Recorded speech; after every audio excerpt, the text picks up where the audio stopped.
ਉਹ ਨੂਨ ਲੀਗੀਆਂ ਦੇ ਘਰ ਜਿਹੜਾ ਨਾ ਉਹ ਸਾਲਣ ਆ ਗਿਆ ਪਿਆਲੇ ਦੇ ਵਿੱਚ। ਉਹਨੇ ਕਿਹਾ ਕੁੜੀ ਹੋਇਆ ਬੁੜੀ ਨੂੰ ਆਂਦਾ ਬੱਚੇ ਮੋਏ ਤੂੰ ਮੈਨੂੰ ਸਾਲਣ ਜਿਹੜਾ ਨਾ ਵੀ ਨੂਨ ਲੀਗ ਦਾ ਉਹ ਪੀਟੀਆਈ ਦਾ ਨਿਸ਼ਾਨ ਹੈ।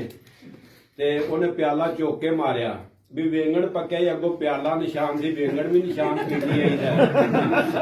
ਉਧਰੋਂ ਬਾਬਾ ਆਇਆ ਯਾਨੀ ਕਿ ਉਹਨੇ ਸਾਰਨ ਚੁੱਕ ਕੇ ਮਾਰਿਆ ਨਾ। ਬਾਬਾ ਆਇਆ ਡਾਂਗ ਫੜੀ, ਉਹਨੇ ਕਿਹਾ ਕੁੜੀ ਹੀ ਹਲੇ ਦਾ ਪੁੱਤਰਾ ਉੱਠ ਮੰਜੀ ਤੇਰੇ ਪਿਓ ਦੀ ਏ।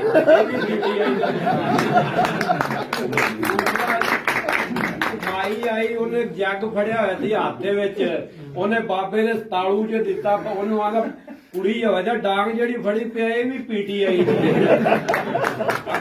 ਨੋ ਉੱਠੀ ਮਾਈ ਦੇ ਸਿਰ 'ਚ ਉਹਨੇ ਆ ਕੇ ਦਿੱਤਾ। ਉਹਨੇ ਕਿਹਾ ਜਿਹੜਾ ਜੱਗ ਫੜੀ ਖੜੀ ਏ ਇਹ ਤੇਰੇ ਬਾਬੇ ਦਾ ਪੀਟੀਆਈ ਦਾ।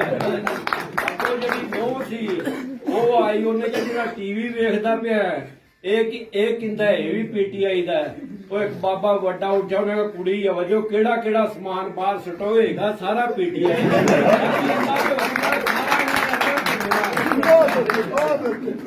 ਦੂਸਰਾ ਇੱਕ ਮੇਰੀ ਗੱਲ ਸੁਣੋ, ਇੱਕ ਬਜ਼ੁਰਗਾਂ ਦਾ ਕੌਲ ਹੈ, ਇਹਨੂੰ ਸੀਰੀਅਸ ਨਹੀਂ ਲੈਣਾ। ਬਾਬੇ ਬੁੱਲੇ ਸ਼ਾਹ ਨੇ ਫਰਮਾਇਆ ਕਿ ਕਾਗਜ਼ ਉੱਤੇ ਅੱਗ ਨਾ ਰੱਖੀ ਤੇ ਪਾਗਲ ਦੇ ਸਿਰ ਪੱਗ ਨਾ ਰੱਖੀ। ਬੁੱਲੇ ਸ਼ਾਹ ਦੀ ਬਣ ਕੇ ਸੰਗਿਆ ਤੇ ਮੁਲਕ ਦਾ ਰਾਖਾ ਠੱਗ ਨਾ ਰੱਖੀ। ਅੱਜ ਜੇ ਤੁਸੀਂ ਖੁਦਾ ਦੀ ਕਸਮ ਪਤਾ ਨਹੀਂ ਫਿਰ ਜਾਂਦਾ ਠੱਗ ਤੁਹਾਨੂੰ ਲੁੱਟਣਗੇ ਤੇ ਫਿਰ ਨਿਕਲ ਜਾਣਗੇ। ਅੱਜ ਵਕਤ ਇਹ ਸਮਝਾਓ ਆਪਦੇ ਦੋਸਤਾਂ ਨੂੰ ਵੀ ਠੱਗਾਂ ਦੇ ਹੱਥ ਨਹੀਂ ਵਿਕਣਾ ਹੁਣ ਬਸ।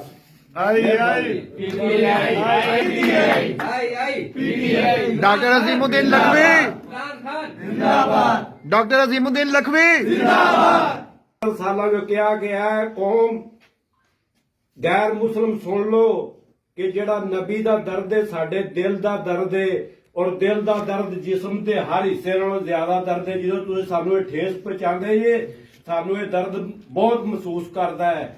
उस बंदे ने कौमे मुतहिदा दे विच 50 70 75 सालों में कोई बंदा बिल पास नहीं करा सकिया, उन्हें हर साल वास्ते बिल पास करवाया। उन्हें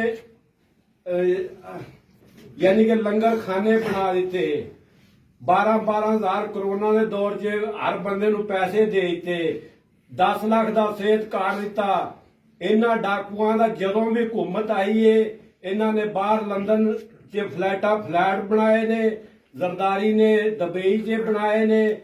इस तो इलावा इन्हां कोल कोई काम नहीं। उस बंदे ने जो किया मुल्क वास्ते किया, मुल्क की कौम वास्ते किया।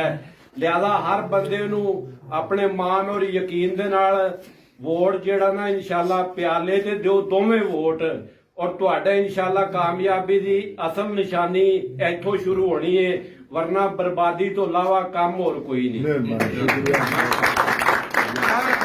जिंदाबाद, जिंदाबाद, जिंदाबाद।